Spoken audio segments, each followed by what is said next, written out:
Hi, everyone. Welcome to the new episode of Yotewo podcast. And today we have Matt Lucas from Barclays Eagle Hello. Labs. Matt, thank you so much for joining. It's an honor to have you here as a guest, and we're meeting in first time in person Yeah, actually. cool. So it's good to see you. We'll have talks about Eagles Labs, about fundraising, a bit about hiring. Maybe let's start with a bit of details on yourself. Okay. If you can maybe share, your background and how did you start a journey with Barclays Eagle Labs and in general with startups. Yeah, it was a bit of an accident, to be Yeah. honest. No, so I've been in banking for over 12 years. Most of that time was been in supporting businesses. Just generally, kind of personally have quite interested in business anyway. I have been for a long time. So studied business management at university. Nice. Most of my time was supporting small business. Yeah. And to be honest, when the Eagle Lab role came up, it was kind of not something I was looking for. I didn't really even, to be Yeah. honest, didn't really know too much about it. But it seemed really interesting. Yeah. And so prior to actually getting the role, I kind of went and had a look at a couple of our labs. Nice. Um, So it was literally starting like when you were there. so They- well, Eagle Labs had been a few years old when I kind of joined. Okay. About 5 years old, I think it was. Okay. But it was very kind of still evolving and still kind of Yeah. trying to determine what it was. So I went over to Cambridge, which was our first Yeah. Eagle Lab, and sort of spoke to Paul over there and kind of got a feel for what it is that we do, and it all seemed really interesting. Nice. But even then, I would probably say that until I was actually in the role doing it, Yeah. I probably still didn't fully actually understand and appreciate Mm. everything. But certainly, it was the interesting types of businesses that we come across, Yeah. and being able to support them on their journey was definitely something that kind of attracted me to it. Yeah. Nice. That's pretty interesting.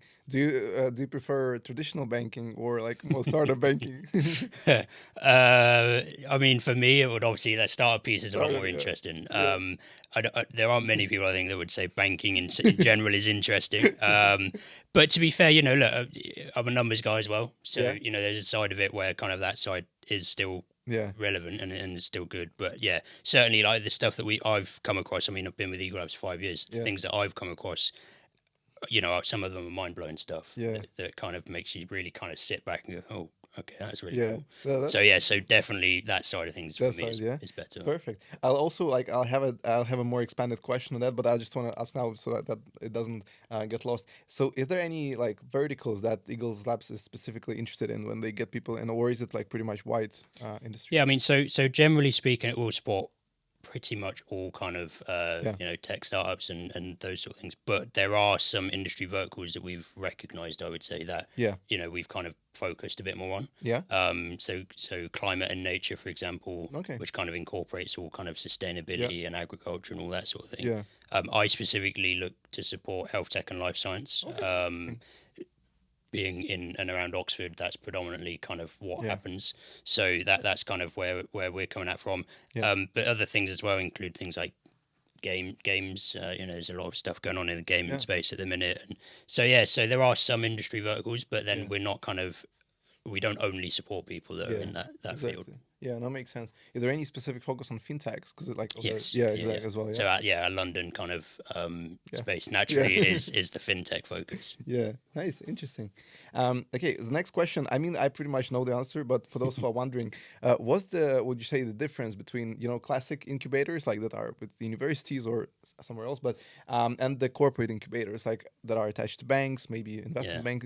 Now a lot of like companies like even JP Morgan, like bigger banks, say try to do it as well, but there are certain ones like Barclays Eagle Labs that are well known. So Yeah, maybe if you can yeah. share like what's the difference between the traditional ones and Yeah, corporate my ones? experience. I mean, obviously, so where I work, obviously, Oxford University is massively prevalent Exactly. and one of the biggest players, and they obviously support their entrepreneurs and their spin outs, and they have their own stuff, and that's great.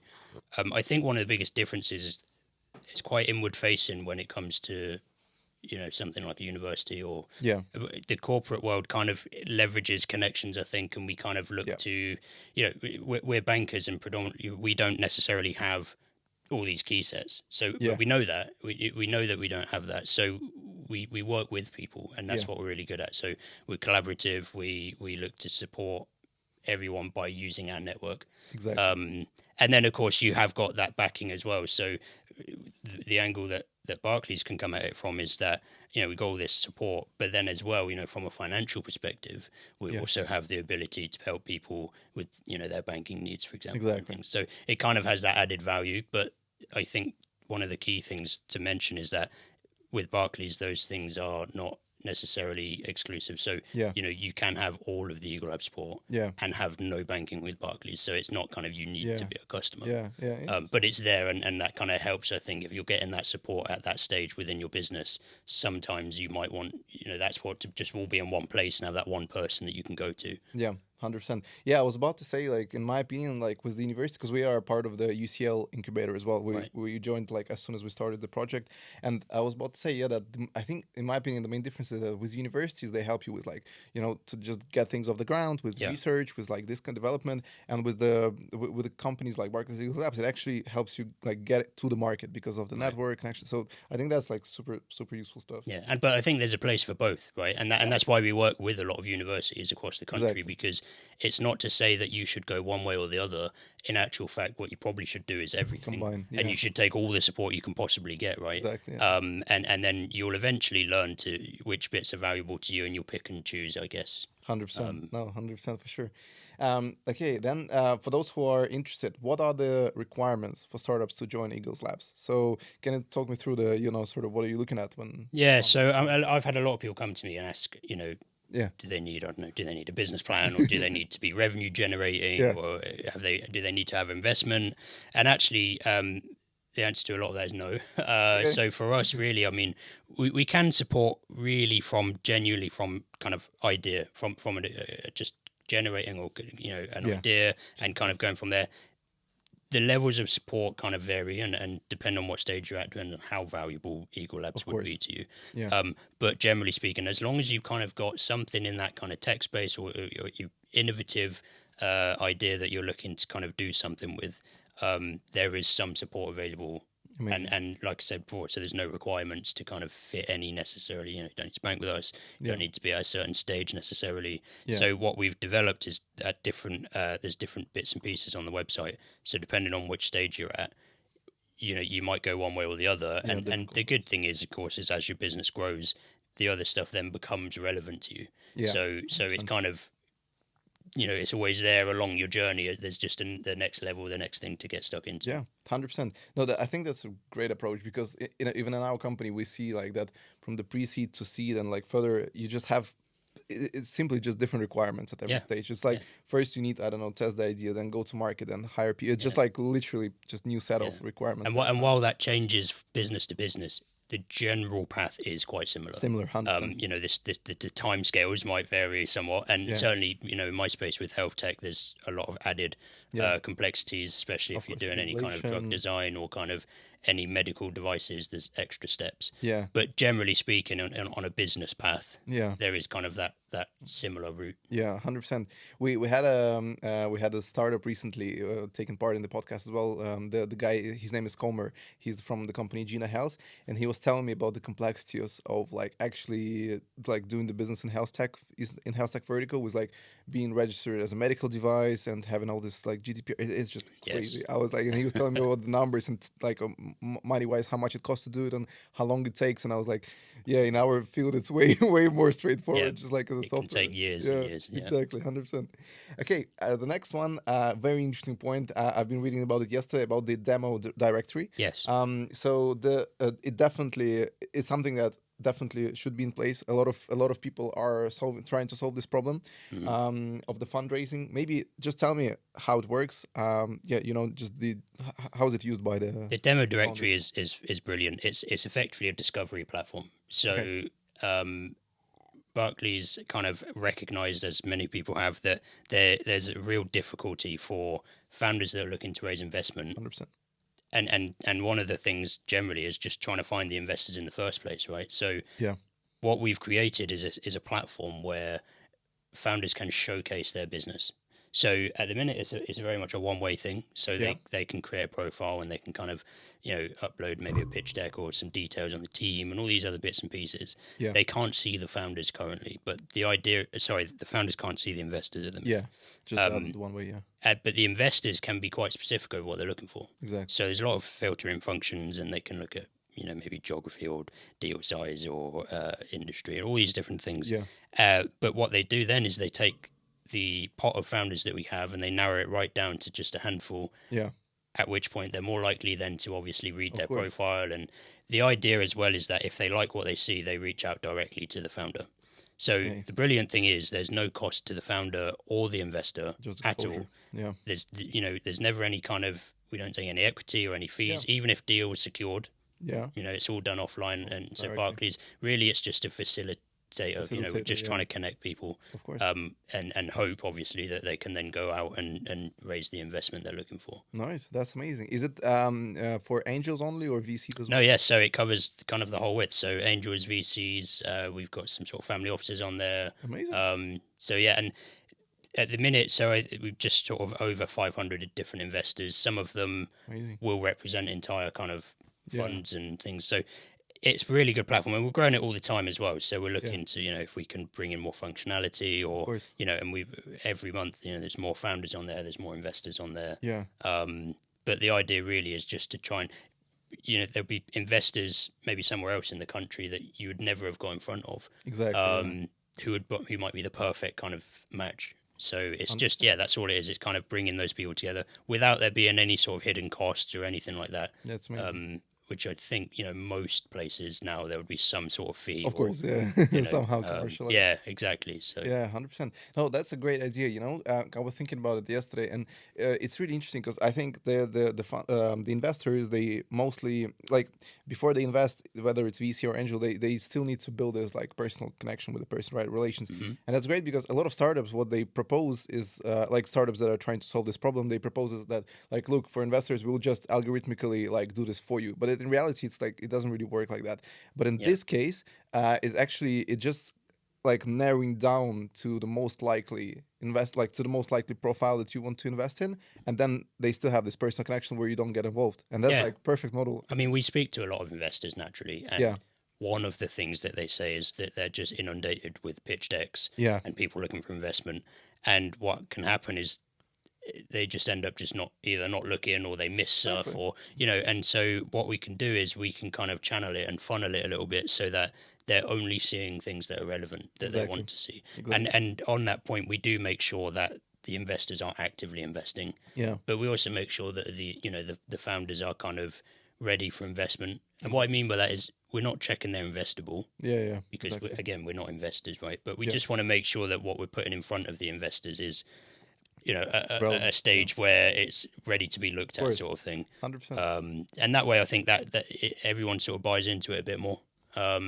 because that what you're going to see is ready to be looked at, is good quality, and then you can decide then from there if you want to invest or not. 100%. No, that's a great point. I was a lot of people, when they come to me and they ask me like, oh, look, we're fundraising, how can you measure some of this? I'm always telling them that like there is so much homework that you need to do in terms of like who is likely to invest in you, because they all have like different agendas, different, I don't know, verticals, different stages that they invest in. And when we were fundraising, we also kind of like we had like, it just was like in Excel, we just made a database of, or in Notion, I don't remember. It was like a database of investors which we like filtered down by many criteria, and that's literally like helps you to do that. It's like super easy just from the investor side. So it's a great it's a great product. Okay, also one more question on the fundraising. What do you think is, because you have a lot of founders coming to you, being around you, what's this one truth about fundraising that you wish more like first time founders would know, just generally?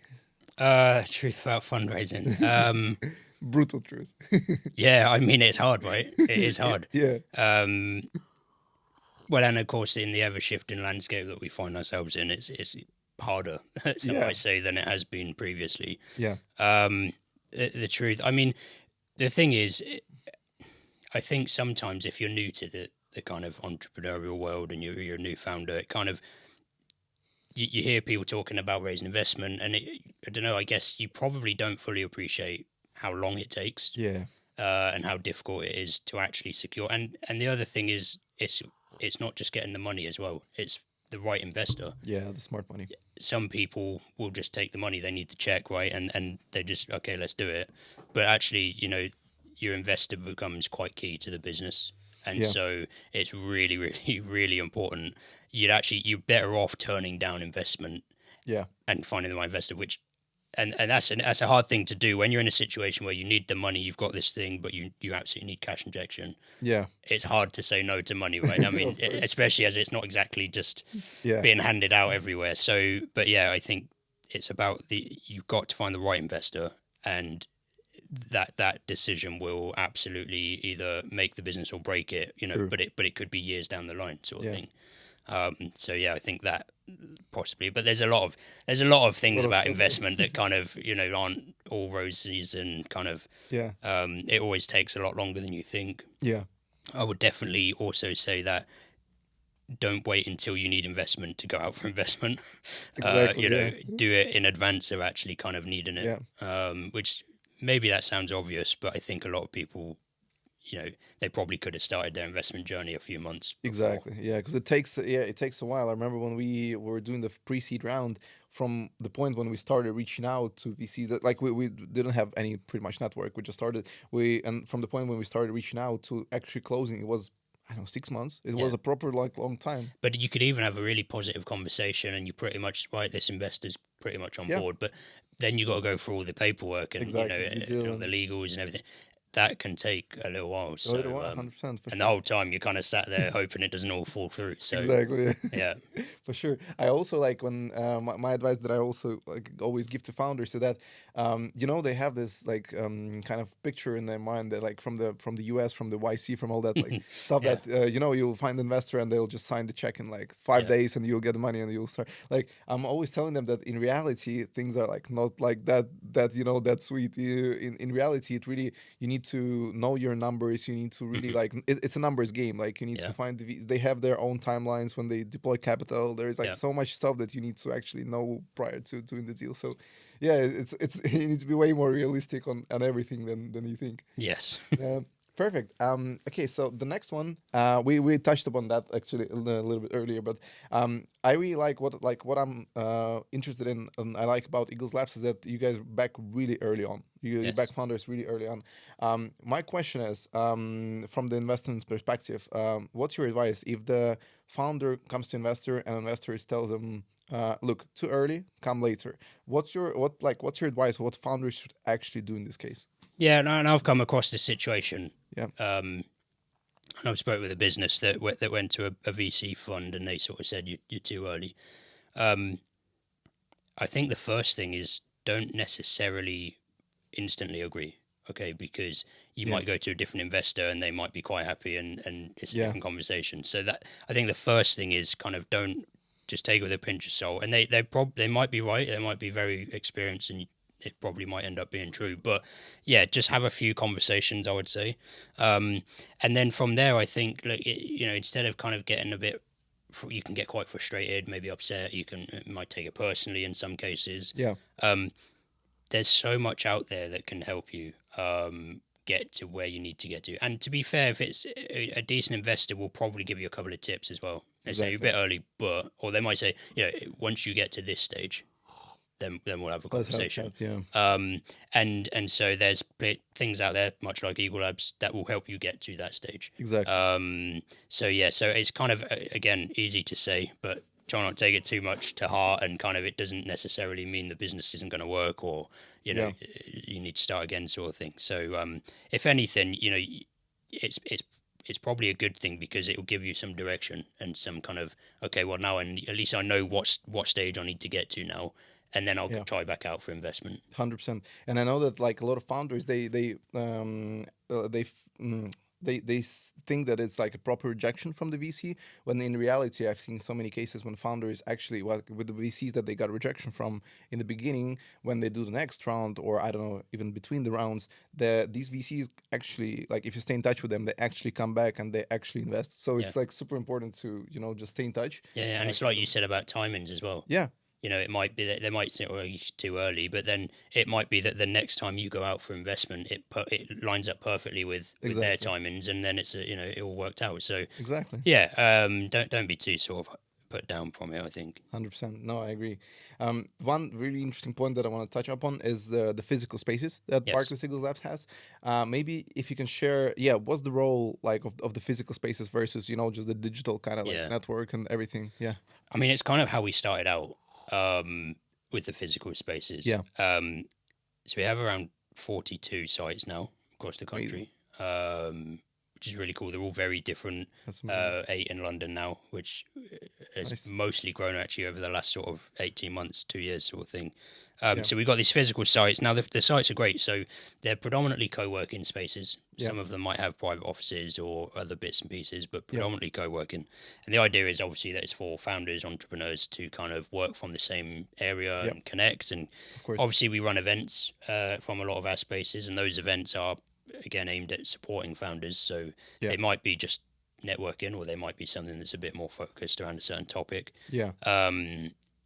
And I think for me, I like to explain the space as a bit of a shiny hook. Yeah. It's nice to have something tangible, somewhere to go, somewhere to feel Exactly. like you're a part of something. Yeah. But yeah, having said that, I think for us it was that was where we started. So Cambridge, we actually turned one of the old Barclays branches. In fact, it started out just the first floor was the Eagle Lab. Yeah. It now is the whole building. Nice. But that's how it started, and it kind of developed and it grew. And I think it's a great way to boost your presence. Yeah. In this environment, I think now we're at a stage where what we're offering outside of the physical presence is Network. good enough, and it's Yeah. so much that actually we're happy to keep building on that, because Yeah. the physical space is great, but I think in terms of actually adding genuine business value, Yeah. the other stuff we've got probably does that more. Yeah. Yeah. So yeah, we want to build a lot on the stuff outside Yeah. of that. And of course, it's expensive. You've got all these locations all Yeah. over the country that are costing Of course. something in a lot of cases. So yeah, but for us, we've probably got to a point where we're covering the majority of places. Yeah. It's not to say that we wouldn't necessarily look to keep expanding, but certainly we've got to a point where now there's a lot of parts of Of the course. map that we've covered at key areas. And so, yeah, so we want to kind of build on the actual business side of things. Yeah, no, that's amazing. Also on that point, like beyond the maybe just we'll like slightly dive into it. In terms of the beyond the the matching with investors Yeah. and the space, like what founders should come to Eagle Labs? Like what else is there? There's Mentoring? so much. Yeah. Yeah, Free mentoring. So we yeah, partnered with other organizations such as Codebase, Accelerator, yeah, Cambridge Judge Business School, and others. And they effectively provide the mentors to the founders. So we facilitate that. We've got our own programs. Again, some of them which we've partnered with certain people. yeah, For example, the funding readiness program, which yeah. is kind of anyone that's not new to the funding landscape and trying to understand it Mm-hmm. and how it works. That's a great program we run throughout the year. Nice, We do lots of DE and I stuff, so female founders, nice, veterans, amazing, Asian founders, black founders. There's all kinds of cool. stuff. So that's all there. And again, all this is free. Amazing. Obviously, our demo directory, which we touched upon, Yeah, we also now have effectively like a learning platform. nice. So lots of small modules Yeah, about startups. that you can kind of use to upskill yourself, Amazing. and everything from literally starting out and registering companies and creating business plans all the way through to That's raising that's cool. investment and scaling. Again, all free. It's very short, quick Nice. little modules. They're really good. And then lots of insights and Yeah, all kinds of bits and pieces. And in fact, there's some cool functionality coming soon yeah. to the website. So I look Oh, forward to that nice. coming out. But yeah, I mean, so there's loads and loads of bits and pieces. Cool. There's also a piece on there for member rewards. So it's kind of like Yeah, partnering with different people to get discounts for founders. yeah, So certain things, seed legals, I know we talked about. yeah, Bit of money off there, maybe, or accountancy cloud, or Azure yeah. credits, and so there's all these bits and pieces where we're trying to give back or Yeah, help save a bit of money somewhere if we of can. course. So That's amazing. yeah, loads and loads of stuff. And then I think actually the biggest thing that we have, which you can't find on our website, is our network. Yeah, So by coming to me or my counterparts and my colleagues across the country, yeah, you can tap into our networks of course. which we build them up locally. So everything, obviously lawyers, accountants, and those kind of people, all the way Yeah. through to kind of, we've had some real sort of strange requests of people looking at, I don't know, like copyright and support or HR, and they've had people asking for uh, their son was wanted to do work experience in a certain field, Nice. but so some stuff's a bit random, but Yeah. but more it's more account. We get really embedded into everything that's going on locally, Yeah. and get to know all the Nice. key players, and so we can kind of help put people in touch in certain areas. That's pretty cool. I think also my biggest advice to people who are joining any kind of accelerator would be to get the most value out of it. You need to know what are you looking for when you're joining. Like when you know what to ask for, most probably people will have this like access. You just need to ask the right Yeah, person, and yeah. that I gives the think answer. one of the things is, so whilst Barclays Eagle Labs is an incubator, Yeah. it's not a fixed program, which is, it takes the pressure off a little bit, right? So you don't have to go to this event at this Yeah. time, and you don't It's have to do this ongoing. program. Yeah. It's kind of just an open free resource, so you Amazing. can kind of tap in and out of it when you've got the time, and also when it's relevant to whatever stage you're at. There's no Yeah. pressure to have to do certain things by a certain Yeah. timeline. That's amazing. That no, that's great. Um, Perfect. My next question is a bit related to what we do at Yotewo.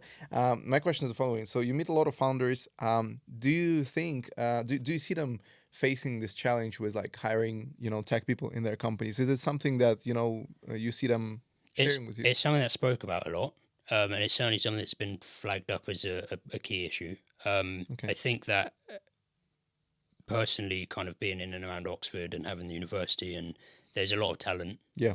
um, but of course, then that comes at a price.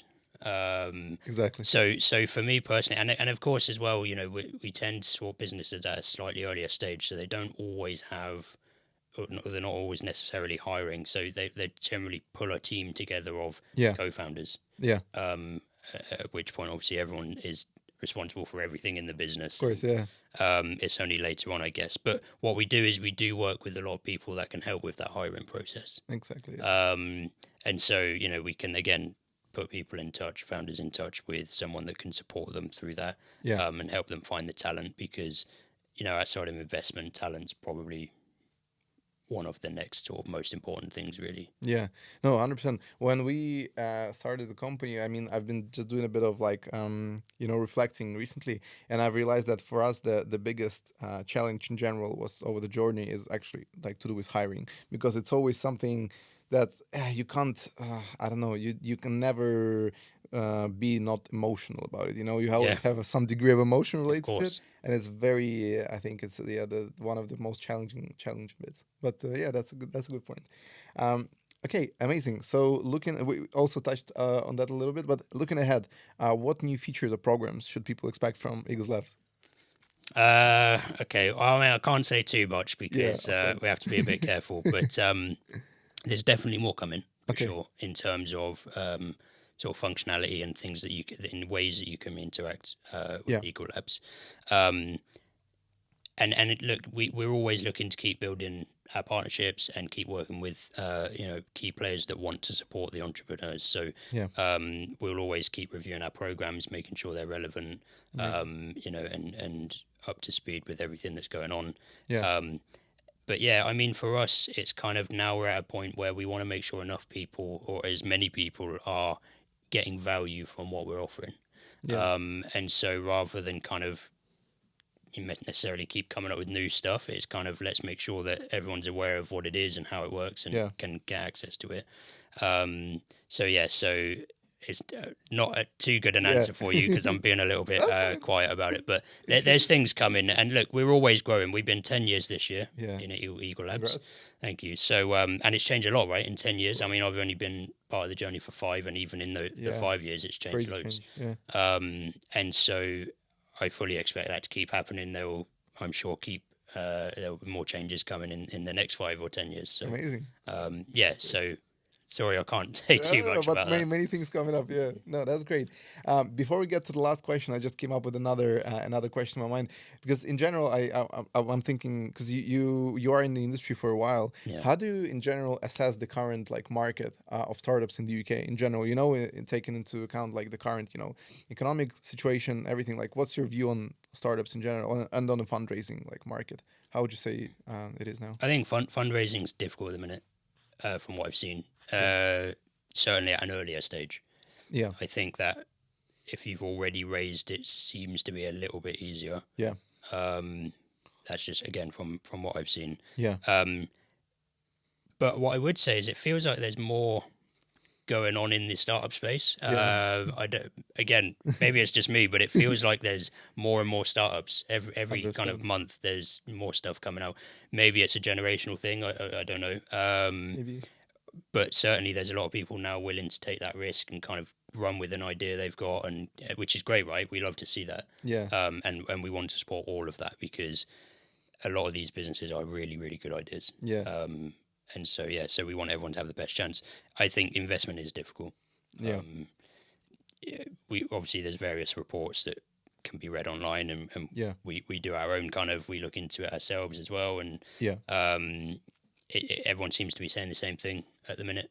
So I don't know if that will change or when or how much, or yeah. we obviously often look to the US to see what's going on there, and Yeah. and that generally then eventually trickles down to the UK. So Yeah, hopefully it picks up for the earlier stage companies. yeah, You look at grants at the minute, there doesn't seem to be an awful lot around from, yeah. certainly from kind of UKRI and stuff. So, Exactly. Yeah, but saying that there's more coming, so I've heard. So, yeah, hopefully it picks back up, but it yeah. does seem that some people are struggling at that earlier stage. Yeah, 100%. It's a very interesting point. We've been having a discussion with we had our partners as well from our marketing team recently on the podcast, and we're having chat with them. There is like, it's very interesting tendency because with the help of, AI, the number of startups is growing crazy now with, Lovable and all of that. Mm. It's going higher, but I think it's kind of two-sided coin because also it means the quality of products is going a little bit lower, Yeah, and I think that's what causes the tendency to invest less because now start like investors are, they want to see some bigger traction, yeah. potentially like revenue generation and Mhm. these kind of things. So I think it's, like kind of balancing process. And of course, as well, if you throw more startups into the mix that are looking for investment, Exactly. there's only so Yeah, much money exactly. that's sat there waiting to be invested, right? So it Yeah, does make it even harder. exactly. And then, of course, like you were saying, you then need to up your game to get that investment Yeah. and grow. So it's kind of like you say, two sides of the coin, isn't it? Really? 100%, yeah, 100%. By the way, also just a quick question that pops up in my mind. You've mentioned US. Is it something that you guys look at with Barclays Eagle Labs to expand to at some point as well, or is it? So we did work quite closely with Silicon Valley, and Cool. we did have a program that kind of involved working with people that are in the US. Yeah, It's something we're quite aware of, and we amazing. obviously the whole, if you open up the globe, it opens up a lot of potential. Yeah, It's a difficult one for us to do because it's a UK bank, and yeah, we support UK founders. exactly.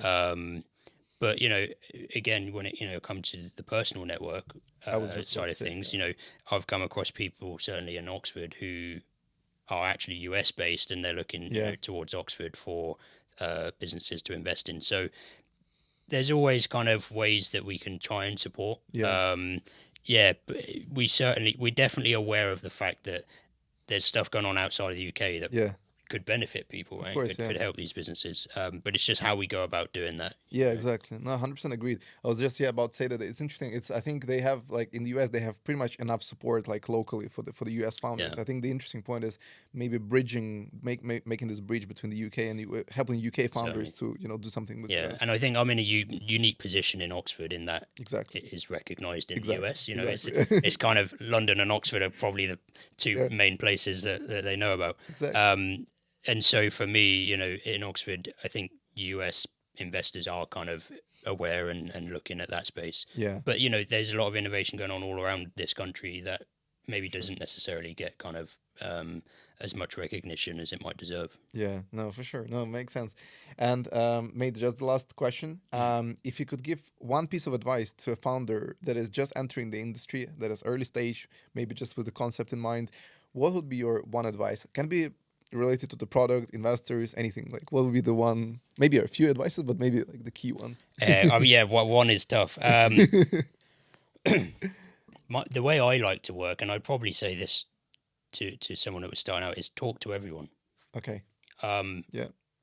Obviously, you've got in your mind what you're trying to achieve, right? If you're looking for investment, you want to talk to investors. I get that. Yeah. But actually, you never know where a conversation is going to go. True. And actually, a lot of value can come from, even if you speak to someone that you know definitely won't help you, they might know someone and put you in touch with someone and go from there, right? And it snowballs. So you never know where that conversation will go. Yeah. So talk to everyone. And then I think one of the things is kind of, it's always tough because like you were saying, it's emotional. True. Often you've created something, it's very personal, or there's a reason behind it, and Yeah. you really want it to succeed, and Yeah. there's going to be barriers, there's going to be difficulties, and there's going to be knockbacks. But I think you got to keep in mind why you started it. Right? There's a lot of people who never ever start their own thing. They'll be employed their entire life. Yeah. There's nothing wrong with that. Yeah. But there's a reason that you, as a founder, decided to become a founder, and you decided to let's go with this thing. So keep hold of that, because you started it. Yeah. So keep that passion, or keep the purpose, or whatever it is that made you start that, and run with that, and keep hold of that the whole way through your journey. And I think that will help. That's a great advice. Yeah, just building on top of that as well on my side, I think it's important that remember about the purpose of the product, but also like when you talk to people, when your product will organically evolve, it will take its shape, and don't fall in love with just one like straight fixed concept that you have in my mind. Like have the purpose, but the product should be. I would absolutely echo. shaped. You've got to be able to flex and Exactly. pivot. And and you might, like you're saying, you might start out with an absolute solid goal of what you're trying to achieve here, but it might be very quickly apparent that that same thing could work somewhere else much better. And actually, there's a lot of famous examples of that. There's a lot of things that were created by accident. Even the Slinky, I mean, they sell billions of Slinky, and that was an accident. The Post-it was made by accident. There's all these things that no one necessarily set out to make that particular product. But these things just happen, and you've 100%. got to be ready to pivot and go, actually that works, so let's just go on with it. Yeah, 100%. No, that's a great point. I think it was a very fruitful, very insightful podcast. I'll keep all the links for Barclays Eagle Labs and for Matt's LinkedIn as well in the description. And Matt, thank you very much for coming. Thank you. It was an honor to have you here. Thank you, mate.